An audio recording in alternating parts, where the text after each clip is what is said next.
Good evening, everyone, and welcome to the University of Edinburgh Napier MBA webinar. My name is Helen Spiropoulos. I'm the admissions manager at Stafford Global, and joining me this evening all the way from the university is Dr. Jennifer. Good evening to you, Dr. Jennifer. Good evening, Helen, and thank you for the introduction. Good, welcome. Thank you so much. And how we are going to do this presentation this evening is we are just going to chat very briefly about who Stafford is. I'm then going to hand it over to Dr. Jennifer. And at the end of the presentation, you have the opportunity to type out any questions that you have for Dr. Jennifer or for myself. Now, I am going to go through these questions quite carefully because a lot of them are similar, if not identical. So I am going to group these questions together. So do listen out to your question and your answer. Okay, so let's get started. All right, so very briefly, who is Stafford Global? So Stafford Global is a resource centre for at least 7 UK universities, one of which is Edinburgh Napier University. Now, we do offer a variety of programs ranging from certificates to diplomas, degrees, right through until masters and doctorates. So we really do have all the programs for your personal and professional needs. Now, the mere fact that you're here this evening means that you have been in touch with one of our experienced academic consultants, and our job really is to assist you throughout the entire application process and make sure that you get that very, very important unconditional offer. Okay, so I'm now going to hand you over to Dr. Jennifer, who's going to take you through the program, and then I'll join you again towards the end of the presentation. Over to you, Dr. Jennifer. Oh, thanks very much.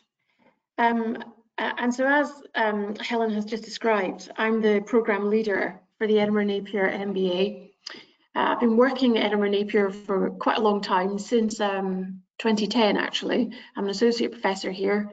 And our online MBA, it's very well attended, very popular. I was at the graduations this summer, had the opportunity to meet quite a number of our alumni, quite a number of our graduating students. That was very exciting. So I want to tell you a little bit about the programme. The university itself is what we call a modern university in Scotland, although we've been established for quite a long time. I work in the business school in our Craiglockett campus in the beautiful city of Edinburgh, our nation's capital. You know, we are home to quite a large, massive student population actually in Edinburgh. We've got almost sort of 20,000 students around the world in more than 130 countries. We've got over 13,000 students studying on our campus in Edinburgh and about 6,000 studying at our partner universities worldwide and online.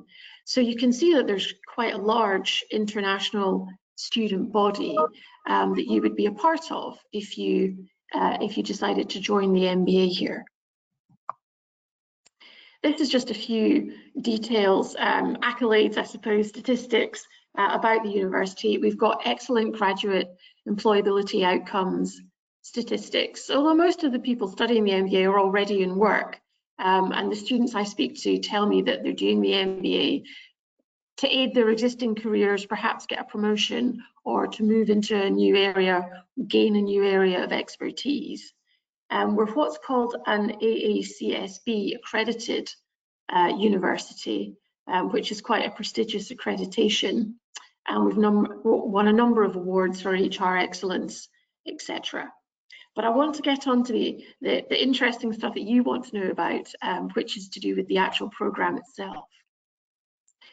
So on our MBA, we actually run about 12 MBA programmes actually. There's the main MBA programme, which quite a large number of students take, which has standard compulsory modules that you would expect to take as part of an MBA.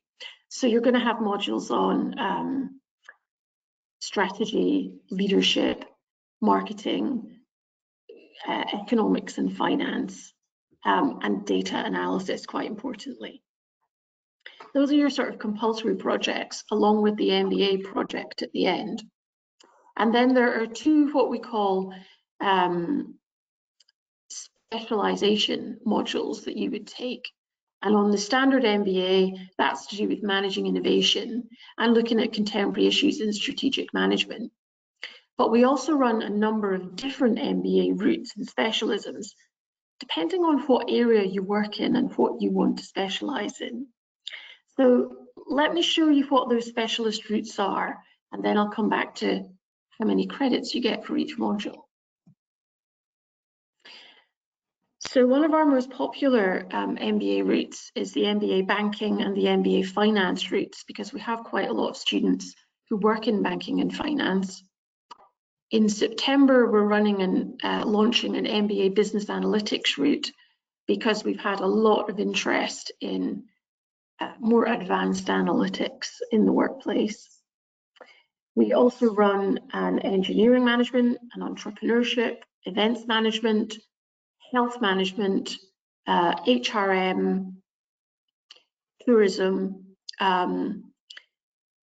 marketing, project management, and strategic project management routes. So as you can see, sort of from the table there are a number of different specialist MBAs you can take if you really want to specialize in a particular area, or you can do the more generalist MBA, if that makes sense. Hopefully you can see the list of specialist modules that we've created for the MBA. And these are all taught by lecturers and professors on campus. And they, will simply deliver to you in an online format. So each of the modules you take is worth what we call 20 credits, apart from the project at the end, which is a larger module and worth 40 credits. And the way that you would study this MBA is that each term you would take, it's up to you how fast you do it. You would take either 1 or 2 modules each term. Students that want to finish quick, and there's quite a lot of those, take 2 modules a term and fly through it. Other people are pacing themselves a little bit more and might drop down to 1 module. We've designed the MBA so that there is some built-in flexibility, because we're aware of the fact that, mature students who are studying, who have a professional background, who are already working in industry, get busy. And sometimes there needs to be a little bit of flexibility about how fast you pace this MBA. And so, for example, one of our student reps this year is doing the MBA health management route. She's a nurse, and she's looking to make that step up to management. But she has found that at certain times in the year, incredibly busy with work. And so she's had to suspend studies, say for a term, and then come back to it and pick up the pace again. So I just wanted to give you that as an example, so you can understand how we try to accommodate learners' work schedules and their lives, and how you might manage to do this. So the way that you would study is 100% online. It's what we call asynchronous. And what I mean by that is we're not going to schedule live sessions like this. And the reason we don't do that is because everyone who takes the MBA will live in different countries around the world with different time zones. And we know it's very difficult for students to all log in at the same time. I don't know what time it is where you are, but it's 4:30 p.m. in the UK at the moment. And as you can see, broad daylight, sunshine behind me. But we're used to this issue with time differences. So you'll work online, you'll have an online workbook. There's a lot of recorded material. There is a live session with your tutor every week, so that you can speak to your tutor and join those live sessions if you want to. But everything that we do is also recorded, so that if you miss a session, you can pick it up and watch the recording. So the studying that you do is flexible. You can do it at a time, a place, and a pace that suits your personal and professional demands. We've got very high quality materials that we update all the time, and all of our lecturers and teaching staff are, involved in current professional practice and research. So we're constantly updating to reflect what's happening in the world at the moment. It's a very international student experience. This year at the graduation, we held a special MBA event just the day before the graduation ceremony, actually. And for those students who took the choice to fly to Edinburgh for the graduation, we had a fantastic drinks reception where they had the chance to meet the principal and I guess talk with some of the senior people in the university and really network with their cohort, with their alumni network. And that's a big part of an MBA as well, having connections with other people who have also studied MBA and who can pass on their knowledge and expertise. We've got 3 intakes a year, one in January, one in May, and one in September. September and January tend to be the big intakes, actually. And we have students from across the globe. I mean, we have a lot of students in the Middle East, in the Caribbean, in China, in Canada. We've got quite a lot of UK students who choose to take the MBA online. And so in all likelihood, you will be studying with someone from your geographical region.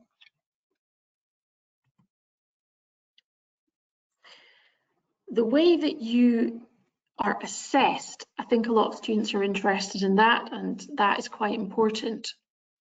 The majority of modules have a combination of 2 assessments. A smaller assessment is, multiple choice questionnaire that you would do with each week as part of your workbook. It's only worth 10%, but it's a really good way of just checking your knowledge, checking your progress, checking how you're getting on. And then there's a substantial piece of work at the end of the term in what we call week 13, which is worth 90% of your final mark. The majority of modules are structured that way. However, some of the modules have what we call a 50-50 split. And that's where, if you've got a module that kind of traverses 2 topics, for example, global economics and finance, you've got one piece of work focused on economics, one piece of work focused on finance with a 50-50 split. That's just because of the nature of that particular module. The important thing is, at the beginning of each term, we make it very clear what your assessment will be and when you will be getting it, so that you can, plan around that, plan your work around it. Each module has all of the information online on what we call our Moodle platform, and it's very clear. You can access all the materials very easily. For every piece of work that you submit, you will get timely feedback and a grade once it's marked. We've actually recently just moved from our postgraduate scale to percentage marks.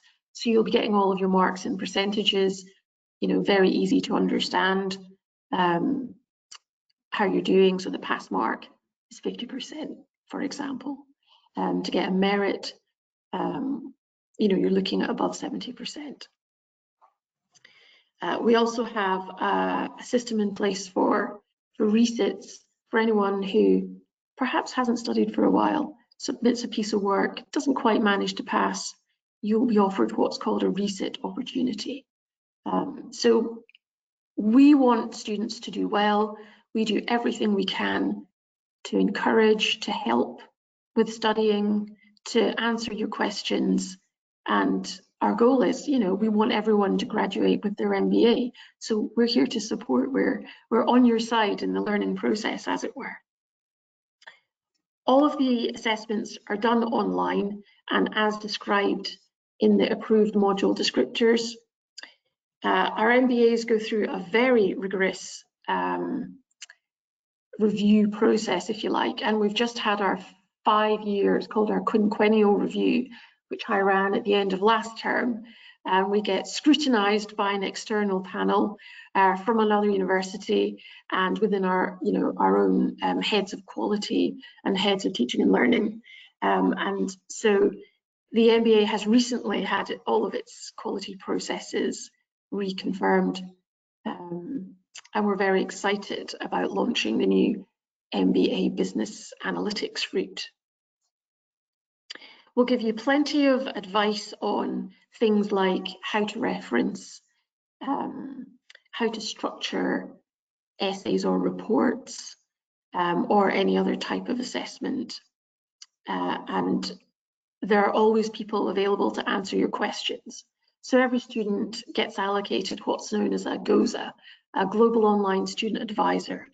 And the Global Online Student Advisor is there to help you on your journey, answer your questions. And they're kind of separate from your academic lecturers and tutors who are also there to help you with any academic questions. And of course, me as your program leader, I would be here to help you with any bigger issues you might have. For example, if you needed to defer and take some time out because something had cropped up, you're moving house or something like that. If you need guidance on any larger substantive issues, you can get in touch with me. We can have a one-to-one on Teams. We can have a chat, and we can discuss your progress and your way forward. So there's always an opportunity for contact. This just gives you a rundown of how you could expect to study if you were doing it, in a straightforward way, taking 2 modules a term. Say you started in January, take 2 modules and try 1, 2 modules and try 2, 2 modules and try 3. I've put there that you can take data analytics or business decision making and try 4. In actual fact, you can do it at any point. If that's your favorite type of module, if you're quite an analytical person, you want to get it over and done with and try 1, you can. Just the important bit is it's compulsory that you must have completed that particular module before you're able to progress onto the MBA project. The MBA project is a little bit like a dissertation, if that's something you're familiar with. But we've called it an MBA project because an MBA is very applied to the workplace. And so you need to have the data analysis skills to be able to do the project. The project will be a real life business problem. We give students a choice of a number of different projects, a number of different problems, and depending on where your interests lie, you'll pick one, and you'll set about writing a substantial report, examining the problem, critically reflecting on it, providing recommendations and solutions, etc. That's a larger piece of work, a larger report, and it's worth 40 credits. So if you're studying it in a straightforward manner, that's what your time frame would look like. Of course, so I think the average student takes 2 to 3 years to finish their MBA. Doing it fast, you could do it in 2. Doing it a little bit slower, you could do it in 3. Occasionally, some students take even a bit longer than that if they've had deferrals and things or suspending studies. But the majority of students finish within 2 to 3 years.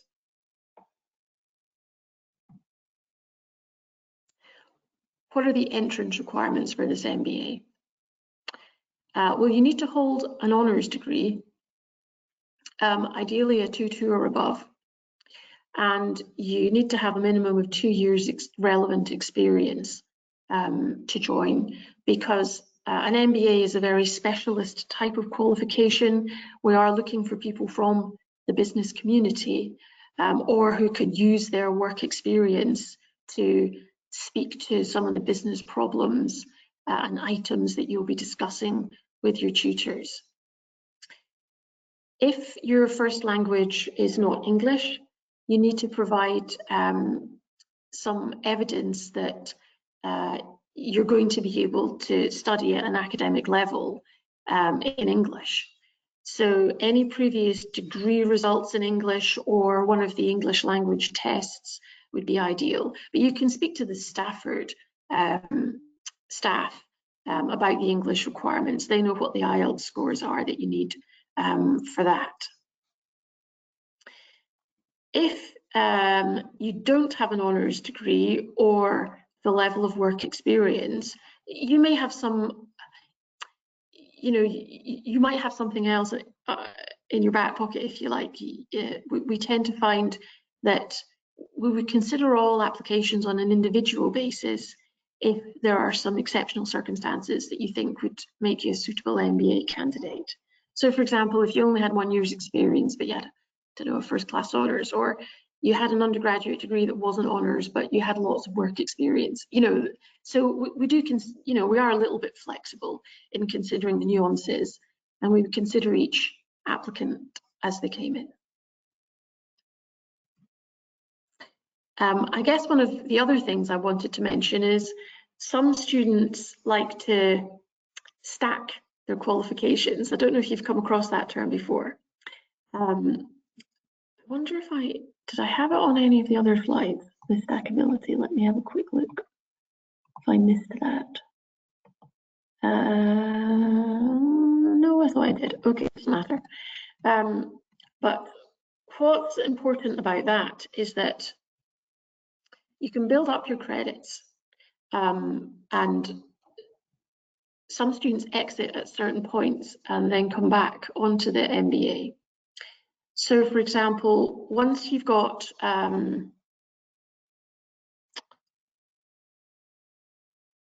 once you've completed your all of your modules up to data analytics, but you need to finish at that point, you can get the postgraduate diploma in business administration and then come back and do the project to uplift onto the full MBA. Does that make sense? There's also an opportunity to leave at postgraduate certificate level and then come back and uplift again to the full MBA. We don't advise leaving and coming back, but we do make allowances for it because sometimes you have to. You move job, you move country, something happens in your working life. And certainly over COVID, we've tried to be very considerate of that, of students who perhaps had to leave because of COVID and then come back onto the program. And since I've been program leader, I've been trying to be thoughtful and considerate about that and just attempting to make it slightly easier, the reapplication process. So I did just want to mention that in case that's something that you're worried about. This last slide here is actually the Usher Hall, which is a beautiful old building in Edinburgh, historic building. It's our graduation ceremony, and those are our students sitting there in their gowns, and that's us academics taking a picture from the stage of our students who are graduating. And in the balcony, you can see all their parents and family and children who come to watch the ceremony and celebrate with their loved ones. It's such a proud day for us. I love graduation day. And so I just wanted to share that with you, that's what you can expect. Of course, you're studying an online MBA and you're living overseas. We don't expect you to come to Edinburgh for the graduation, but you're warmly invited if you would like to. And hopefully that gives you all the information that you need to know. And I'm more than happy to take some questions now. Excellent. Thank you so much, Dr. Jennifer. That was very, very informative. And I have been looking at some of the questions that have come through, so I have started reading them already. So we have Mohammed from Saudi Arabia with us this evening. And his question is about accreditation. I do understand that the MBA is ACSB accredited. However, will you be getting any other accreditations in the future? Well, the answer to that is I don't know, actually. The AACSB accreditation is relatively recent. We just got that within the last couple of years. And I'm not... We have accreditations from various international locations, but the AACSB one is the big one. So I'm not sure that we're going to be getting any more, but if we are going for anything, we'll keep you posted and let you know. Absolutely, good. And Raya is from Qatar, and her question is about the English requirement. So I'm just going to quickly answer that one. As Dr. Jennifer has mentioned, yes, the university does require an IELTS of 6.5, especially on a master's level. However, do get in touch with us at Stafford. We would need to also look at your qualification. You know, was it done from an English medium university? There's lots of other things that we can have a look at. So we'd like to see a copy of your CV as well as copies of your degree certificate and transcripts. Okay, so do get in touch with us and we can assist you on that. Okay. And just to, could I add to that, Helen? Thanks. Also, if you're worried about English, academic writing for English, we've actually got a very good support service here at the university, because I know that a lot of students that I talk to, they're kind of quite comfortable with maybe conversational English, but for the written work, they want to get it just right. So that's at, you know, report level, academic writing level, and so you've got full access to our support services here. Even though, you know, you're an online student, you still have the same access that a non-campus student would get. It's just, you know, you would speak to them on Microsoft Teams or something, have a meeting and get some guidance. And quite often what the support services will do, well, maybe they'll look at a draft of your work and they'll give you some guidance on how you could tweak it. You know, they'll help you with perhaps some of the phrasing, that sort of thing. Excellent, excellent. That's an excellent service. Good, great. And we've got Bongani, who's from Africa. And his question is, I am in the mining industry, so I do have quite a lot of job roles that I do. I multitask. So my question is, can I do the 2 modules at the beginning of the program? What is your advice? Should I rather take one? Most students start off taking 2 modules and then they kind of see how that goes. And if you're finding that the pace is okay and you can keep up that level of workload, then they carry on and do 2 modules in the next trimester. If, however, you've really struggled, say you passed one, you failed one, then we can have a chat with you about maybe you should just take 1 module the next term. We've got a system in place at the moment where, say you take a module and you fail it, we'll get you to do the resit first before you progress onto any more, you know, onto any new modules. And that is not to penalise you, it's to help you with pacing. Usually after the first term, you find your feet with what works for you, and then you'll be able to decide whether you're going to take 1 or 2 going forward. So we try our best to accommodate.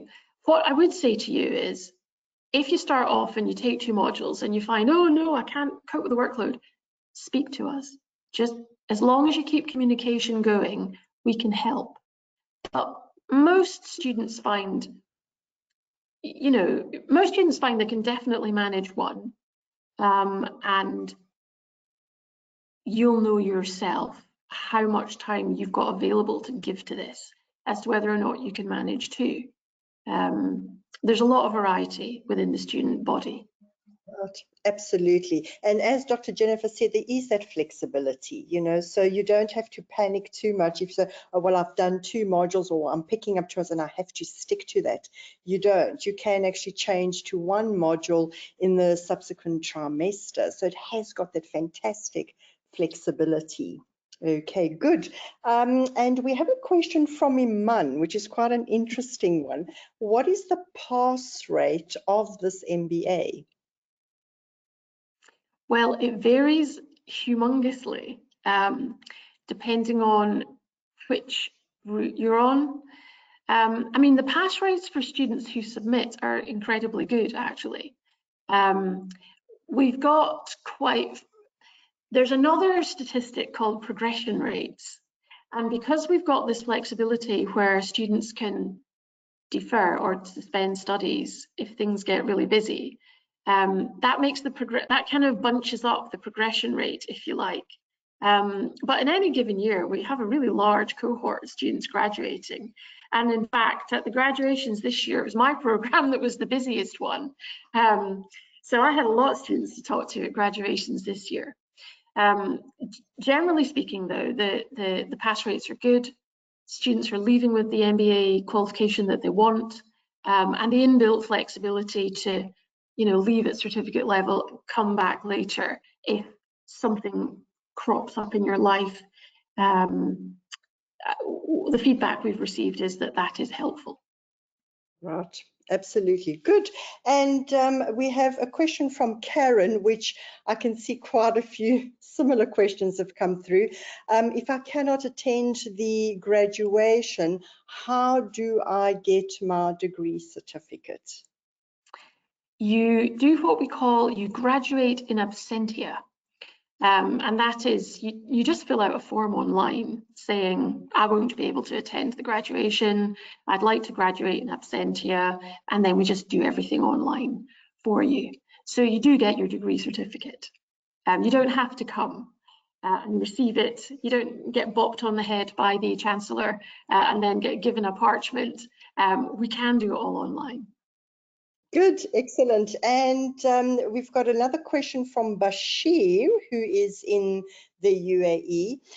Is there any assistance from the university to help in securing a job, whether it is in the UK or any other country?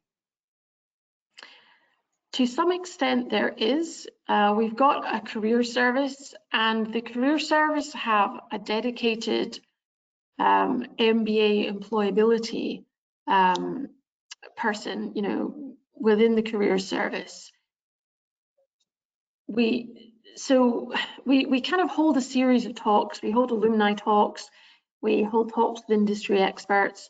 If we're running something on campus for our on-campus MBA students, we also try to run it online so that online students can attend or record it, and watch the recordings back.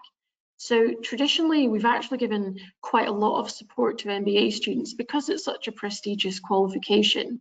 The MBA students get to suck up quite a lot of the university's budget, as it were. It's a much higher level qualification than other master's degrees, for example, in a business school. It is the most prestigious qualification in a business school.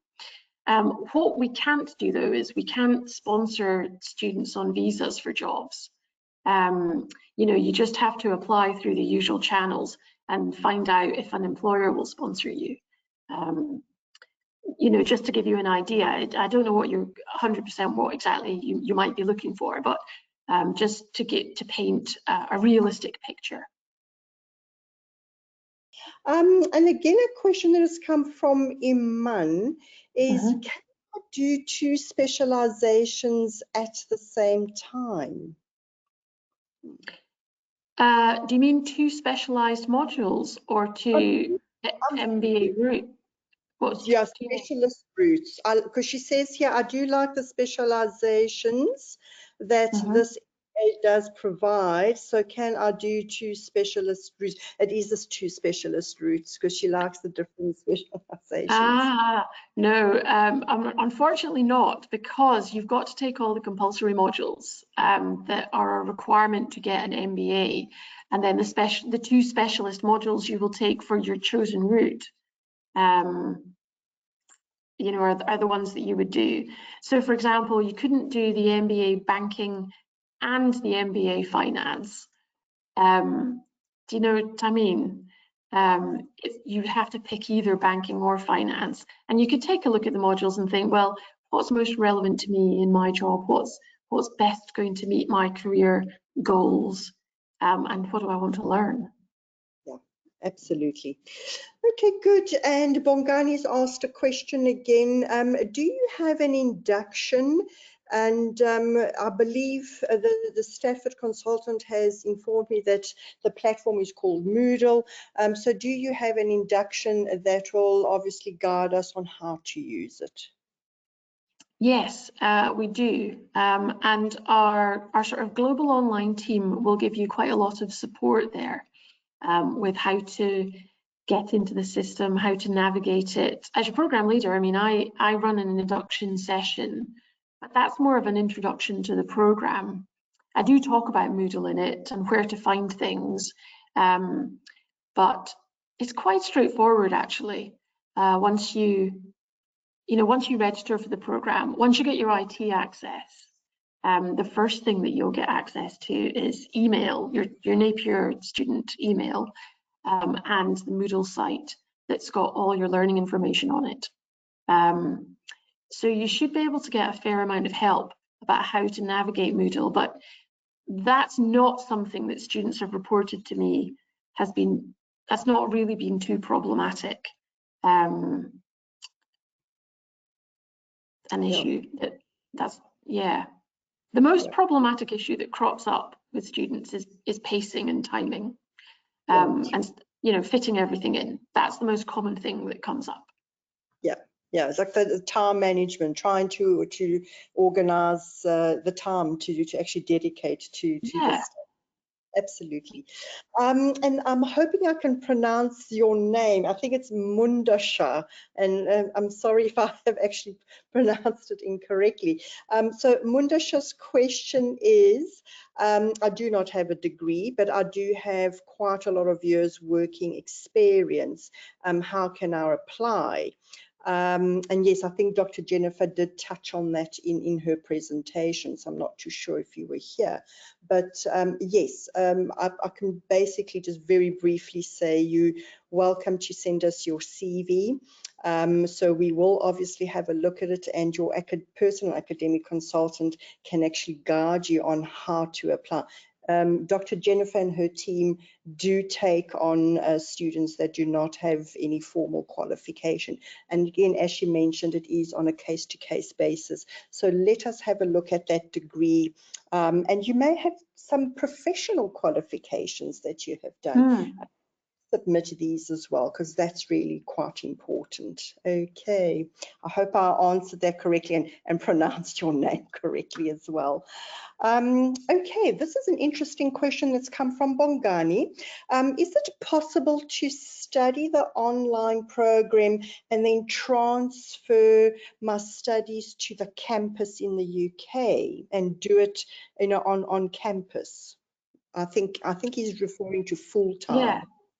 That's an interesting question. I suppose technically you could, but the on-campus programs that we run, and we run the MBA on campus. We've got 2 MBAs that we run on campus. They're taught out kind of like a traditional master's. I think it takes 18 months. So you might find it difficult to transition onto the on-campus one because they stop and start at different times.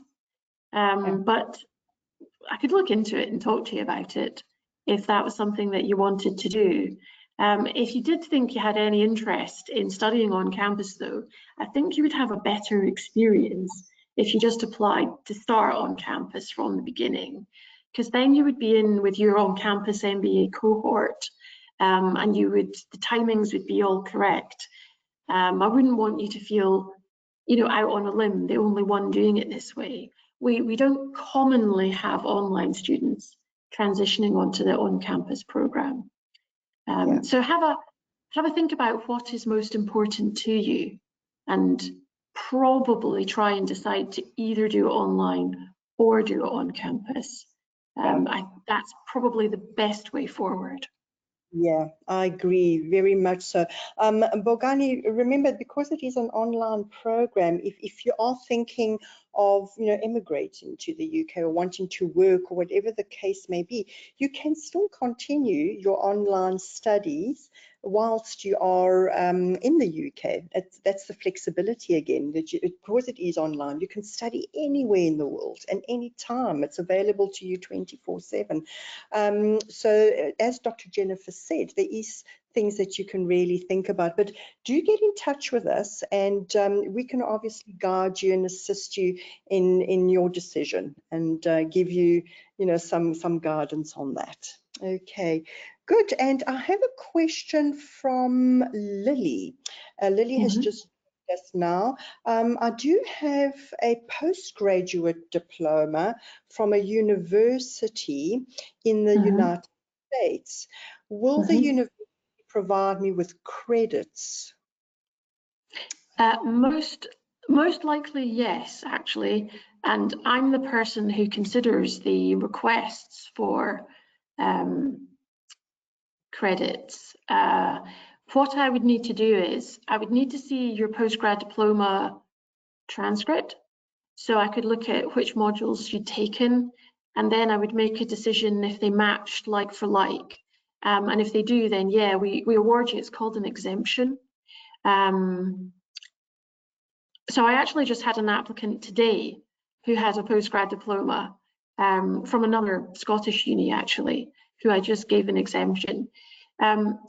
Usually what happens is it's unlikely you'd get exemptions in all the modules that you've taken, because usually there's some differences, you know, between institutions, but there might be some common, you know, if you've done an accounting module, you've done an accounting module. Do you know what I mean? So there are certain exemptions which are straightforward, and other ones are more complex. It also depends on how recent your postgraduate diploma is. So for example, if you've done it within the last couple of years, then there's a higher possibility of exemptions. If it was from a very long time ago, then you might have to start again because things have changed over time, legislation, IT, etc., you know, professional practice. So what I would encourage you to apply, and I would take a look at your transcript, and we could make a decision from there. Yes, absolutely, absolutely. So your Stafford academic consultant will guide you as to which documents need to be submitted, and we'll ensure that Dr. Jennifer actually receives your application and actually looks at it in an entirety as well. So yes, we can definitely assist you with that. Okay. All right, so I have managed to group all the questions together. Some very, very interesting questions that have come through this evening. Thank you everyone for joining us. As I mentioned, we've had quite a few students from Saudi Arabia and Qatar and Africa. It was lovely having you with us this evening. And again, thank you so much for joining us, Dr. Jennifer. It was wonderful having you with us this evening, and fantastic presentation and lovely questions answered.